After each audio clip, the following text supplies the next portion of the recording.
నీవు చేసిన ఉపకారములకు నేనేమి చెల్లింతును. చదువుతున్నావా అంటే, ఇప్పుడు ఫర్ ఎగ్జాంపుల్ ఒక అబ్బాయి 10th క్లాస్ 10వ తరగతి వెళ్తున్నాడు. బంధువులు కొద్దిమంది వచ్చి సేరా చదువుతున్నావా అంటే ఏంటి, ఇప్పుడు చదువుతున్నావు అని అర్థమా, ఇలాంటి ఏం చదువుతున్నావు అని అర్థమా? ఇప్పుడు కొద్దిమంది ఊరికి వెళ్ళగానే మీ అబ్బాయి ఏం చదువుతున్నాడంటే తెలుగు చదువుతున్నాను చెప్తారా, ఇంగ్లీష్ చదువుతున్నాను చెప్తారా? చదువు అంటే ఎన్నో వస్తున్నాయి అర్థం. జనరల్ మిమ్మల్ని నేను అడుగుతున్న ప్రశ్న, చదువు అనే ప్రశ్న దగ్గరికి రాగానే బంధువుల దగ్గరికి వెళ్ళగానే మీ అబ్బాయి లేదా మీ అమ్మాయి ఏం చదువుతున్నారు అనే ప్రశ్న వస్తుంది. వెంటనే మనము చెప్పే జవాబు 10వ తరగతి లేదా inter first year, degree first year, something ఏదో ఏం చేస్తున్నారో చెప్తాం. ఇప్పుడు ఒక తల్లో తండ్రో వెళ్ళిన తర్వాత ఇంట్లోకి వెళ్ళిన తర్వాత అబ్బాయితో లేదా అమ్మాయితో ఏం చేస్తున్నావు అంటే ఆ సమయంలో పిల్లలు ఇచ్చే జవాబు చదువుతున్నాము. కొన్ని సందర్భాల్లో చదువుతున్న సమయంలో. అదే ఫంక్షన్స్కి ఇక్కడికి వెళ్ళినప్పుడు పిల్లల్ని అడిగినప్పుడు ప్రశ్న, పిల్లల్ని అడుగుతున్న ప్రశ్న ఏం చదువుతున్నావు అంటే వాళ్ళు ఇవ్వాల్సిన జవాబు ఏంటి? క్లాస్ ఇవ్వాలా, సబ్జెక్టులు ఇవ్వాలా? క్లాస్ ఇవ్వాలి. కొంచెం ఇది మీకు బ్రెయిన్లో తట్టితే, ఆత్మీయ జీవితం అంటే ఆత్మ ఉందా అని అర్థమా? నేను అడుగుతున్న ప్రశ్న మీరు ఆలోచించాలి. ఇప్పుడు 10వ తరగతి ఏం చదువుతున్నామని అడిగితే తెలుగు, హిందీ, ఇంగ్లీష్ అని చెప్పం మనం. 10th క్లాసో 9th క్లాసో 8th క్లాసో లేదంటే inter first year, second year, degree, అలా కొన్ని జవాబులు మనం చెప్పడానికి ప్రయత్నం చేస్తుంటాం. ఆత్మీయ జీవితానికి మనం ఒక్కసారి అడుగులు వేస్తే, నీ ఆత్మీయ జీవితం ఎలా ఉందంటే నాలో ఆత్మ ఉందని చెప్తావా? ఫలానా పడిపోయింది లేదా బాగుంది బాగాలేదనే ప్రశ్నలు నువ్వు ఆ ప్రశ్నకు జవాబునిస్తావా? అసలు నేను అడిగే ప్రశ్న ఏంటంటే, ఆత్మీయ జీవితం అనగా ఏంటి?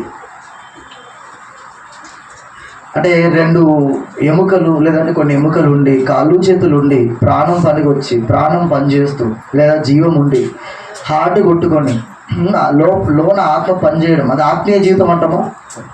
ఎక్స్క్యూజ్ మీ, పెద్దలు కొంచెం వినాల్సింది కోరుతున్నా ప్రశ్నకి.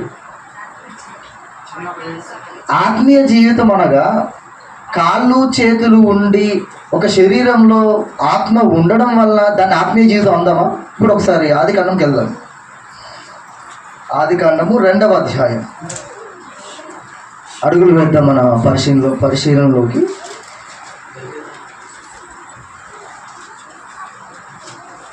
చూద్దాం 2వ అధ్యాయం ఆదికాండం 2వ అధ్యాయం ఆదికాండము 5వ వచనం ఒకసారి చూడండి. 5వ వచనం ఆదికాండము 2వ అధ్యాయం 5వ వచనం. అక్కమ్మ, అది వరకు పొలమందలి ఏ పొదయు భూమి మీద ఉండలేదు, పొలమందలి ఏ చెట్టును మొలవలేదు. ఏలైనగా దేవుడని భూమి మీద వాన కురిపించలేదు, నేలను సేదపరచుటకు నరుడు లేడు. అయితే ఆవిరి భూమి మీద నుండి లేచి నేల అంతటిని తడిపెను. 7వ వచనంలో, దేవుడని యెహోవా నేల మంతితో నరుని నిర్మించి వాని నాసికారంధ్రములో జీవవాయువును ఉదగా నరుడు జీవాత్మ ఆయను. నేను ఇస్తున్న ప్రశ్న ఏంటిదంటే, ఆత్మీయ జీవితం అనగా మీ పరిభాషలో ఏంటి అసలు అర్థం? ఆత్మీయ జీవితం అనగా మన ఆలోచన ఏంటిది, ఉద్దేశం ఏంటి? జీవాత్మ ఆయను. మీరు ఒకసారి ఆలోచించండి. జీవాత్మ ఆయను. ఆదికాండము 2వ అధ్యాయం 7వ వచనంలో మాట్లాడుతున్న మాట, నరుని నేల మంటితో నిర్మించిన తర్వాత వాని నాసికారంధ్రంలో జీవవాయును ఊదగా నరుడు ఏమాయను? నేను వేస్తున్న ప్రశ్న ఏంటిది, అసలు ఆత్మీయ జీవితం అంటే ఏంటి? అంటే బాడీలో ఆత్మ ఉంది, దేహంలో ఆత్మ ఉంది. Spirit is there in our body. మన బాడీలో, మన శరీరంలో, మన దేహంలో ఒక ఆత్మ అంటూ ఉన్నది. మరి ఇప్పుడు ఆ ఆత్మను కలిగిన మనము ఏ జవాబునివ్వాలి? ఇంతకీ ఏ ఆత్మను కలిగి ఉన్నాం? జీవాత్మ. ఫర్ ఎగ్జాంపుల్, భూమి మీద ఉన్న ప్రతి ఒక్కరిని జీవాత్మ కమాన్ ఇయర్ అని అంటే వస్తారా? ఏమని పేరు పెడతారు? ఏదో ఒక పేరు కదా. మనిషికి ఏదో ఒక పేరు పెట్టిన తర్వాత, మనిషి చనిపోయిన తర్వాత ఆ పేరుతో మనం పిలుస్తామా? పార్థివ దేహం అని హెడ్డింగ్ పెడతామా? శవము అని పిలుస్తామా? అంతే. అంటే పేరు కలిగి ఉన్నది దేనికి? ఆత్మకి. జీవాత్మ అంటే అది నీ ఆత్మ అనగా నువ్వే. రైట్. ఇప్పుడు నువ్వు అనే క్లారిటీ వచ్చింది. ఒకసారి ప్రసంగి గ్రంథంకి వెళ్దాం. ప్రసంగి గ్రంథము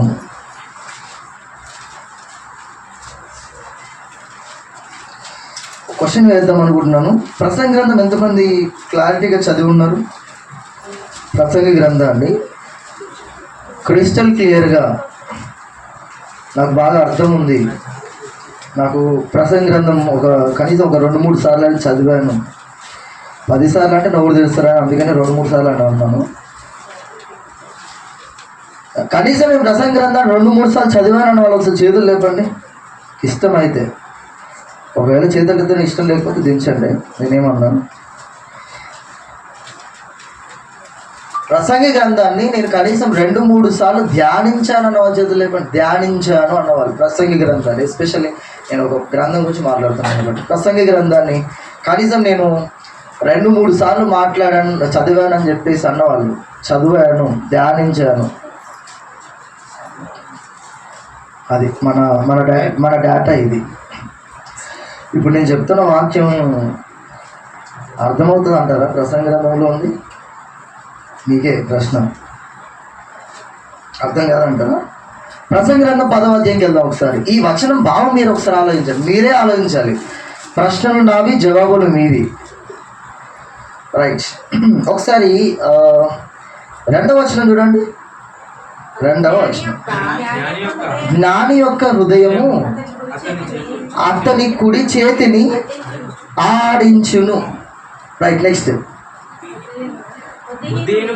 బుద్ధిహీనుని హృదయము అతని ఎడమ చేతిని ఆడించును. నెక్స్ట్, ఇంకా బుద్ధిహీనుడు తన ప్రవర్తనను గూర్చి అధైర్యపడి తాను బుద్ధిహీనుడనని అందరికి. అంటే జనరల్ ఇక్కడ శరీరం తెలియజేస్తుందా, ఆత్మ తెలియజేస్తుందా? శరీరమా ఆత్మనా? Excuse me, శరీరమా ఆత్మనా? శరీరమేనా మళ్ళీ శరీరమా ఆత్మనా? Excuse me. ఓకే, నేను ఒక క్వశ్చన్ వేస్తా, మీరు ఆలోచించండి. ఆత్మకు పరిశుద్ధత అవసరమా, శరీరానికి పరిశుద్ధత అవసరమా? జనరల్లీ మీరు ఒకసారి థింక్ చేయండి. శరీరానికి పరిశుద్ధత అవసరమా, ఆత్మకు పరిశుద్ధత అవసరమా? ఆత్మకేనా? అంటే ఇది వరకు ఆత్మకు పరిశుద్ధత లేదా? మళ్ళా ఒకసారి నేను ఆలోచించాను. నేను చెప్తున్న ప్రశ్న క్లారిటీగా ఆలోచించండి.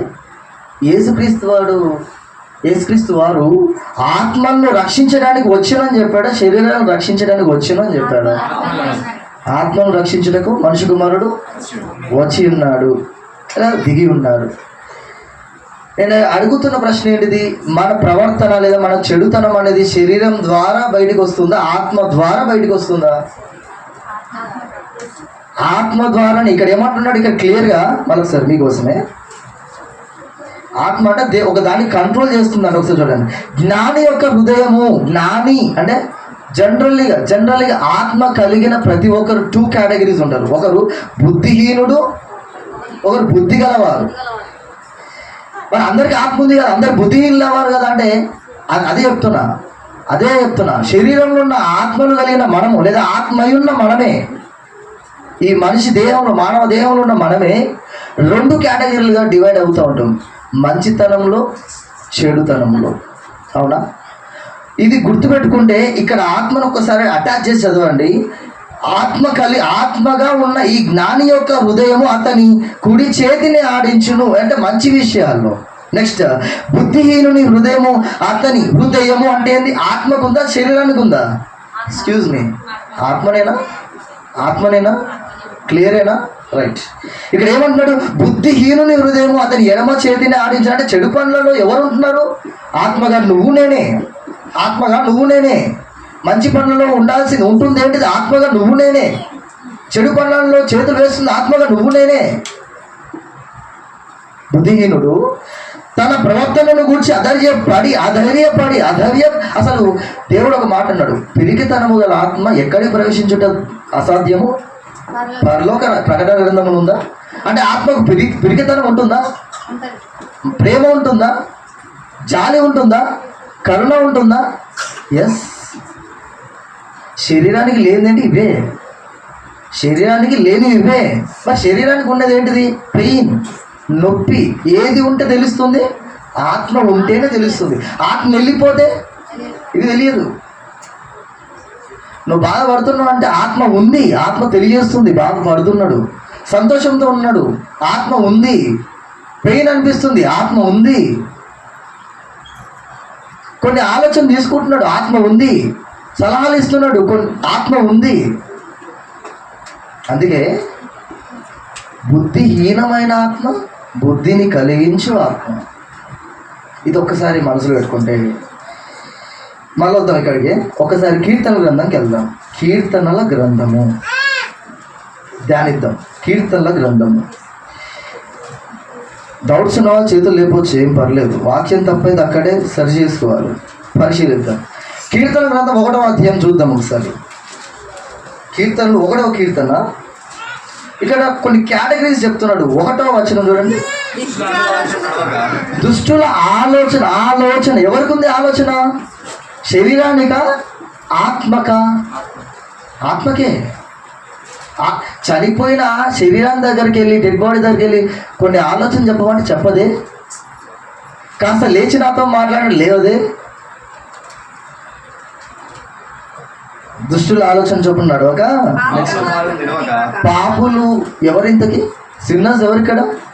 పాపాత్మ, పాపముతో నిండిన ఆత్మ, పాపమునే కలిగిన ఆత్మ, పాపుల మార్గమున నిలువక అపహాసకులు కూర్చుండు చోటను కూర్చుండక. ఇంతకు ఎందుకు ధ్యానించాలి? ప్రశ్న. ఎందుకు ధ్యానించాలి? ఎందుకు ధ్యానించాలి? పాపములో పడిపోకుండా. ఏం చేస్తుంది ఇంతకు? దేవుని యెహోవా ధర్మశాస్త్రం మనల్ని ఏం చేస్తుంది? గైడ్ చేస్తుంది, నడిపిస్తుంది. ఫ్యాన్కి సంబంధించి కొన్ని మాన్యువల్స్ వస్తాయి, టీవీకి సంబంధించి కూడా కొన్ని మాన్యువల్స్ వస్తాయి. మాన్యువల్స్ అంటే చిన్న బుక్ లాగా వస్తుంది. టీవీ ఎట్లా ఆన్ చేయాలి తెలియకపోతే దాంట్లో ఉంటుంది. బటన్స్ ఇలా నొక్కాలి, ఈ బటన్ ఇది అని చెప్పేసి మాన్యువల్లో ఉంటుంది. అది గైడింగ్ చేస్తుంది నేను. నీ శరీరాన్ని ఎలా, నువ్వు శరీరంలో ఉన్నప్పుడు ఎలా బ్రతకాలి, ఎలా మాట్లాడాలి, ఎలా నడవాలి, ఎలా చూడాలి అని గైడింగ్ ఇస్తుంది, గైడ్లైన్స్ ఇస్తుంది దేవుని పరిశుద్ధ గ్రంథము. అందుకే ప్రసంగి గ్రంథం చదివారా అంటే ఒకరు చదవలేదు. ప్రసంగి గ్రంథమే 12 అధ్యాయాలు కలిగిన గ్రంథము. దాన్నే చదవలేదంటే ఇంకా 66 గ్రంథాలు చదివారంటే నమ్మనా సత్యం? ఇది నమ్మలేం. కనీసం ఒకసారి చదివిన అనే వాళ్ళు కూడా చేతులు లేపట్లేరంటే పరిశుద్ధ గ్రంథాన్ని చదివిన వాళ్ళు ఒక్కరూ లేరని అర్థమవుతుంది. లేని వారు ఉన్న చోట అంటే గైడ్ లైన్స్ నీకు తెలియదు, ఎలా నడవాలో నీకు తెలియట్లేదు, మనకు తెలియట్లేదు. బైబుల్ ద్వారా మనం ఎలా నడవాలో చెప్పేదే బైబుల్ గ్రంథం. దాన్నే చదవకుండా మనం ఉన్నామంటే అసలు ఎలా నడవాలో, ఎలా మాట్లాడాలో, ఎలా చూడాలో, ఎలా బ్రతకాలో కూడా ప్రవర్తననే ఎరుగని వారిగా మనం ఉన్నామా? ఎస్. అదే పరిశుద్ధ గ్రంథం చెప్తుంది. ఎప్పుడు చూసుకున్న వచనమే. అధ్యాయం 5వ అధ్యాయం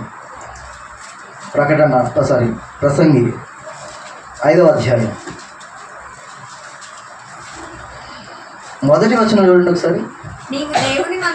నీవు దేవుని మందిరమునకు పోవున్నప్పుడు జాగ్రత్తగా చూసుకోవాలి. రైటా? ఇప్పుడు ఇది ఉండాలంటే ఏది ఉండాలి? ఈ గైడ్ లైన్స్ తెలియాలంటే ఏది ఉండాలి నీకు? అసలు ఈ వచనం చదవకంటే ముందుగా ఇలా ఉండాలని మనకు తెలుసా? ఇప్పుడు ఈ వచనం ఉంది, నీవు దేవుని మందిరంలో పోయినప్పుడు నీ ప్రవర్తన జాగ్రత్తగా చూచుకోను. ఈ వచనం ఉందిగా. ఈ వచనం చదవకపోతే మనకు తెలిసేది కాదు. అంటే ఒక శరీరంలో ఆత్మగా ఉన్న నీకు గైడ్ లైన్స్ అవసరమా? అవసరమే. బ్రతకాలి అవసరమే, నడవాలి అవసరమే. ఎందుకంటే ఆ ఆత్మని లేదా ఆ శరీరాన్ని ఇచ్చిందే సృష్టికర్త. టీవీ చేసిన తెలుస్తుంది, టీవీ పాడైతే ఏం చేయాలి, నడవకపోతే ఏం చేయాలి, నడవాలి అంటే ఏం చేయాలి కదా. అదే టీవీ సొంతమే కాని వాళ్ళని అడిగితే అసలు నాకు తెలియదు అంటారు. ఆయన అడగండి అని చెప్తారు. ఒకసారి మనసు పెట్టి ఆలోచించండి. మనం ఏ కోవలు ఆగిపోతున్నాం, ఎక్కడ ఆగిపోతున్నాం మనం జనరల్లీగా? ఎక్కడ ఆగిపోతున్నాం మనం? ఒక రోబో ఉందంట. రోబోను సృష్టించిన ఎవరైతే క్రియేటర్ ఉన్నారో, జనరల్ ఇది కొన్ని ఎయిర్పోర్ట్స్లో జరుగుతుందంట. ఆయన అందులో రిమోట్ ఒక కంట్రోల్ పెట్టేసి కంట్రోలింగ్ చేస్తూ ఉన్నాడు. కొంతమందికి కూల్ డ్రింక్స్ లాగా తినే ఫుడ్ ఇదంతా డిస్ట్రిబ్యూట్ చేసే విషయంలో రోబోని వాడుతున్నారు. ఇంకా కొన్ని చోట్ల ఇంకా ఎక్స్పెరిమెంట్ జరుగుతుంది. ఏంటంటే రోబోతో మాట్లాడగానే అది ఎగరమంటే ఎగరాలి, చేతిని లెఫ్ట్ హ్యాండ్ లిఫ్ట్ చేయాలి, రైట్ హ్యాండ్ చూపించాలి, టర్న్ అనగా తిరగాలి, రన్ అనగా రన్ చేయాలి. ఇది చేస్తుందా అని చెప్పేసి ఒక వ్యక్తి మాట్లాడుతున్నాడు. మాట్లాడగానే వెంటనే రోబో నడుస్తుంది. దీన్నే ఏమంటాం? కంట్రోలింగ్. ఇంతకీ ఇప్పుడు ఒకవేళ ఆ రోబోలో అసలు ఛార్జ్ లేకపోతే, ఒకవేళ ఆ రోబో ఆఫ్ అయి ఉంది, రోబో ప్లీజ్ నడవ అంటే నువ్వు నాకు చెప్పకండి, అది అందుకని పని చేయదు అది. అంతేనా? అవునా కదా? కొన్ని సందర్భాల్లో చూడండి, జనరల్లీగా చూడండి. అంటే ఆత్మ ఉంది కనుకనే మనం అన్నీ చేయగలుగుతున్నాం. ఆత్మ లేకపోతే శూన్యమే. అంటే ఆత్మ గురించి యేసుప్రభుల వారు ఎంత మదన పడుతున్నారు, ఎంత అసలు ఆ వర్ణన అసలు మనం భరించలేము. ఆయన మాట్లాడుతున్న మాట, ఏందయ్యా నువ్వు నిజంగా ఈ ఆత్మ గురించి ఇంతగానో ఆలోచిస్తున్నావా? శరీరం ఏంటి? శరీరము నిష్ప్రయోజనం. ఆత్మ ఏం చేస్తుందంట? కేవలం దాన్ని ఏం చేస్తుందంట? ఆత్మ జీవింప. శరీరం ఏంటిదంట? కేవలం నిష్ప్రయోజనమైంది. ఏంటిది? చూద్దాం ఒకసారి. యోహాను 6వ అధ్యాయం 63వ వచనం. యోహాను గారు రాసిన పత్రిక సువార్త, క్షమించండి, 6వ అధ్యాయము 63వ వచనంలో ఏందో చూడండి. కొంచెం పైన చదువుతాను. 62. అలాగైతే మనుష్య కుమారుడు మునుపున్న చోటకు ఎక్కుటకు మీరు చూచిన ఎడల ఏమందురు? ఇంతకు ఆన్సర్ ఏంటంటే ఆత్మయే జీవింపజేయుచున్నది. నెక్స్ట్, శరీరము కేవలం నిష్ప్రయోజనము. నేను మీతో చెప్పి ఉన్న మాటలు ఆత్మయు జీవమునై ఉన్నవి, కానీ మీలో విశ్వసించిన వారు కొందరు ఉన్నారు.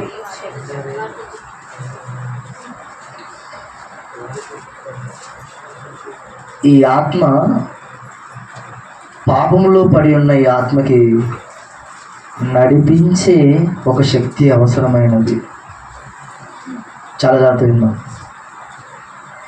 పడిపోయిన ఈ ఆత్మని నడిపించడానికి ఒక శక్తి అవసరమై ఉన్నది. అదేంటి? ఆత్మ ఉందిగా, ఆత్మ వింటుందిగా, నేను చేతులు లేపుతున్నానుగా, నేను వినగలుగుతున్నానుగా, నేను చూడగలుగుతున్నానుగా, నాకు బాధ కలుగుతుంది, ప్రేమ చూపిస్తా, అన్ని ఎమోషన్స్ నాలో ఉన్నాయి. ఆత్మగా నాకు ఇంకొకరి అవసరం ఉన్నదా? ఉన్నది. అక్కడికి వస్తున్నాము. శరీరంలో ఆత్మ లేకపోతే శరీరం నిష్ప్రయోజనమైంది, ఎందుకు పనికి రాదని మనం వింటాం. సెకండ్ కేటగిరీ, ఆత్మ ఉన్నా కూడా ఈ ఆత్మ ముందుకు నడవలేని పరిస్థితిలో ఉండిపోయింది. విందాం. ఈ ఆత్మ ఉన్నది, కానీ ఈ ఆత్మ నడిపించడానికి శక్తి చాలట్లేదు. చూపించడానికి ఒక అవసరమై ఉన్నది. ఒక తండ్రిగా, ఒక తల్లి గైడ్ లైన్ చూపించాల్సిన శక్తి, ఒక శక్తి అవసరమై ఉన్నది ఈ ఆత్మకి. అది ఎవరు? చూద్దాం. మత్తయి సువార్త యేసు ప్రభుల వారి విషయంలో ఏం జరుగుతుందో ఒకసారి ఆలోచించండి. యేసు ప్రభుల వారి జీవితంలో ఏం జరుగుతుందో చూడండి ఒకసారి.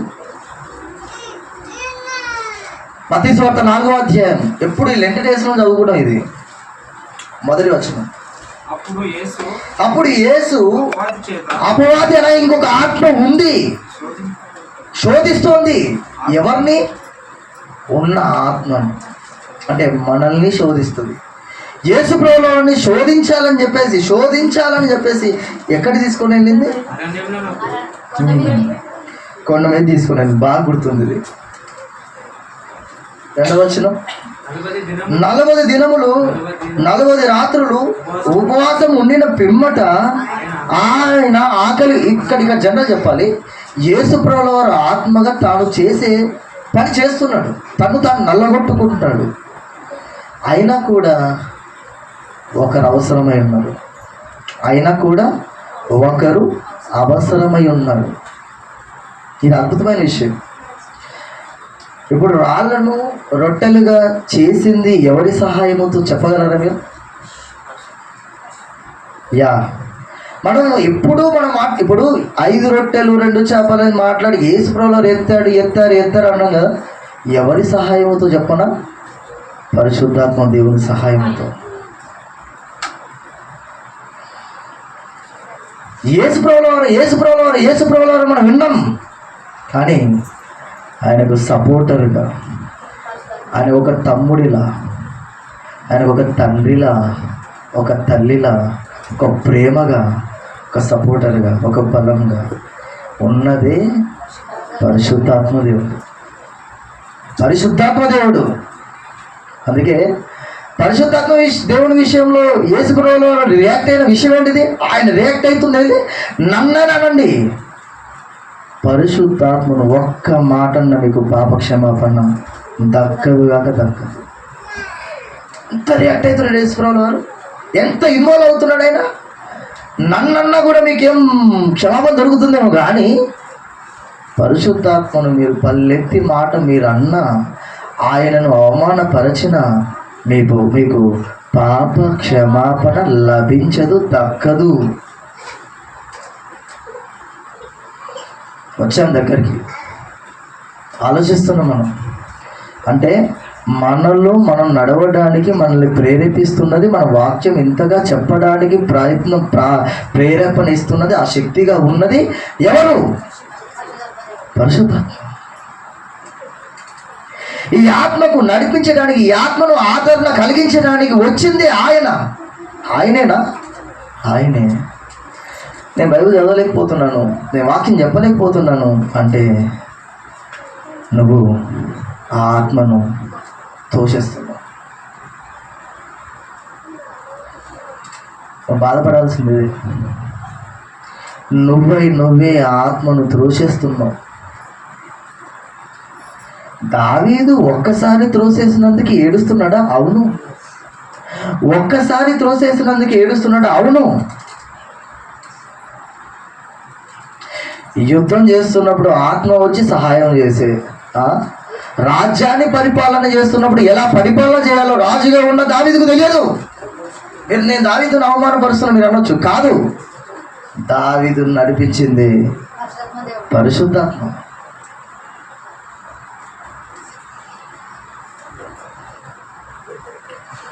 Is a great person. Holy spirit అంటే తక్కువ అంచనా? లేదుగా. యేసు ప్రభువుల వారు అంటే తక్కువ అంచనా? కాదుగా. తండ్రి అంటే తక్కువ చూప? కాదుగా. వీరు ముగ్గురు ఏకమై నిన్ను నన్ను నడుపుతున్నారు. వీరు ముగ్గురు ఏకమై నిన్ను నన్ను నడుపుతున్నారు. శరీరం కేవలం నిష్ప్రయోజనం నేను తండ్రికి తెలీదా? అందుకేగా ఊరింది. పని చేశాడు ఆయన. నడిపించడానికి ఎవరు వచ్చారు అడిషనల్గా? పరిశుద్ధాత్మ దేవుడు. తండ్రితో సంధి కుదించడానికి వచ్చిందే యేసు ప్రభువు. మనందరి జీవితంలో మమైక్యమై ఉంది ఈ ముగ్గురు. వారినే మనం పక్కన పెట్టి నడుస్తున్నామే. వారినే పక్కన పెట్టి నడుస్తున్నాం. అందుకే పక్కన పెట్టి నడుస్తున్న వారి జీవితాలు ఎలా ఉంటాయి చెప్పాలా? చెప్పమంటారా? సన్నిధిలో గంట సేపు మనం గడపలేం. మన గుర్తుకొచ్చి ఏం చెప్పాలా? టీవీస్, మొబైల్స్, ఇంట్లో ఉన్న పరిస్థితులు, మన స్నేహితులు, మన బంధువులు, మన చుట్టాలు, బయట ఏం జరుగుతుంది, ఇంట్లో ఏం జరుగుతుంది, నా డ్యూటీ టైం ఏంటిది, నా వాచ్లో ఎంత టైం అవుతుంది, నేను ఇంకెంతసేపు అయితే బయటికి వెళ్ళాలి, ఇవే నడుస్తాయి.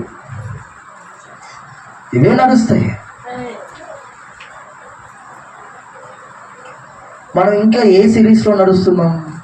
పరిశుద్ధత అని ఆ భాగాల్లో మనం ఉన్నాం. ఆ విషయాలు ఆలోచిస్తున్నాం. ఇంతగానో మాట్లాడుకున్నాం కదా, ఆత్మ కలిగి ఉన్నాం. ఆ ఆత్మకు పరిశుద్ధాత్మ సహాయం ఎదురయ్యింది. ఆ పరిశుద్ధాత్మ దేవుని సహాయం మనలో ఉన్నది.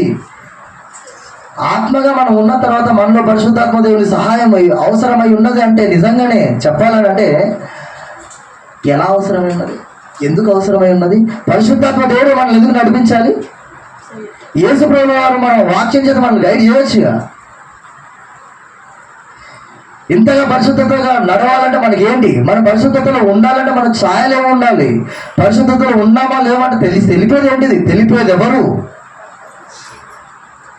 అవన్నీ తెలుసుకుందాం. నేను చెప్పమంటారు సింపుల్గా,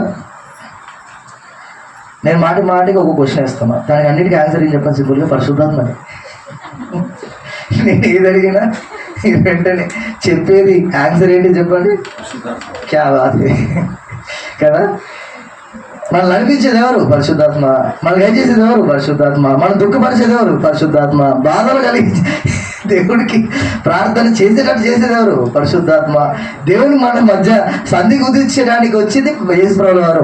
ఓకే, మధ్యలో ఆదరణకర్తగా ఉన్నది పరిశుద్ధాత్మ. ఇన్నిటికి సింపుల్ ఆన్సర్. ఇంకా వాళ్ళకి క్షమించాల్సింది ఎవరు? దేవుడు. ఇవన్నీ సింపుల్ ఆన్సర్సే. నోరు తెలిసి చెప్తాం, కానీ ఎందుకు చెప్పండి? అది పరిశుద్ధాత్మ ఎందుకు? ఆత్మగా ఎందుకు? ఆయన ఎందుకు యేసు ప్రభువు వాళ్ళకి ఎందుకు ఉన్నాడు అక్కడ? తండ్రి ఎందుకు దిగి రాలేదు? యేసు ప్రభువు ఎందుకు వచ్చాడు? పరిశుద్ధత అనగా నిజంగా ముగ్గురు ఒకడేనా? ఒకటైతే ముగ్గురు ఎందుకు వేరు పనులలో నిమగ్నమై ఉన్నారు? సింపుల్గా దేవుడు, యేసు ప్రభువు వారు, పరిశుద్ధాత్మ అనేసి సరిపోతుందా? చెప్పాలి. ఇప్పుడు ఒక అబ్బాయి వచ్చేసి ఇది తెలుగు టెక్స్ట్ బుక్, ఇది హిందీ టెక్స్ట్ బుక్, ఇది ఇంగ్లీష్, మ్యాథ్స్, సైన్స్ అని చెప్తే అది కాదు. తెలుగులో ఏముంది చెప్పు, నీ క్లాస్లో టెక్స్ట్ బుక్లో లెసన్స్, అది టాస్క్. ఆ లెసన్స్లో సారం ఏంది చెప్పు, అది టాస్క్. తెలుగు నుంచి స్టార్ట్ చేస్తే సోషల్ వరకు అన్ని టాస్క్లు అవే. అది అసలైన పాఠం. నీలో పరిశుద్ధాత్మ ఉన్నాడు ఉంటే నీకేంటి సిగ్నల్స్ ఏంటి? నువ్వు పని చేస్తున్నావా, నడుస్తున్నావా, చెప్తున్నావా, మాట్లాడుతున్నావా, ఏం చేస్తున్నావు అసలు? చెప్పండి. పాపంలో పడిపోకుండా ఉంటున్నావు. ఎట్లా తెలుస్తుంది అదంతా?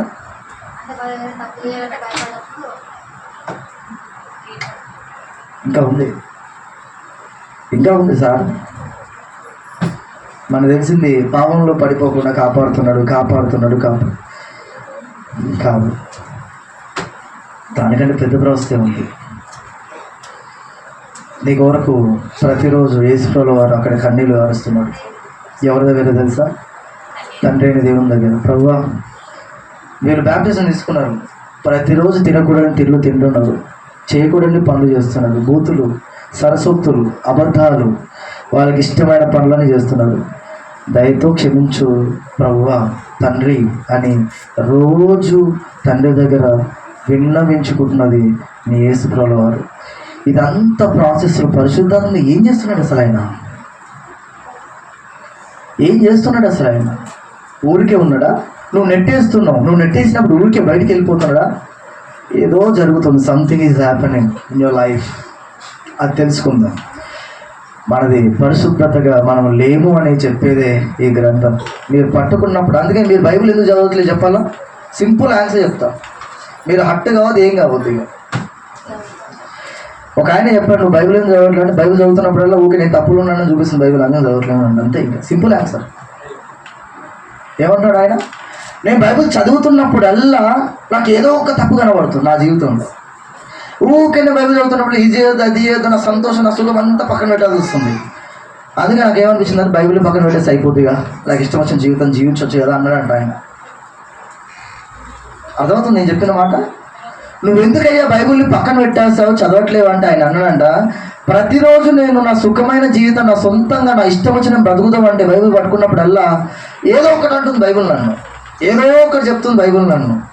నా సుఖాన్ని దూరం చేస్తుంది, ఆనందాన్ని దూరం చేస్తుంది, లోక సంబంధమైన బాండింగ్స్ బంధాలన్నింటినీ దూరం చేస్తుంది, ఆ లోక సంబంధమైన ఇష్టాలన్నింటినీ దూరం చేస్తుంది. లోక ప్రకారమైన బ్రతకాలన్నా కూడా బైబిలే ఎదురొస్తుంది. అందుకే నాకు ఏమనిపించింది అంటే ఈ బైబిల్నే పక్కన పెడితే ఈ టెన్షన్ అంతా ఉండదు కదా అని చెప్పిందట ఆ పెద్ద మనిషి.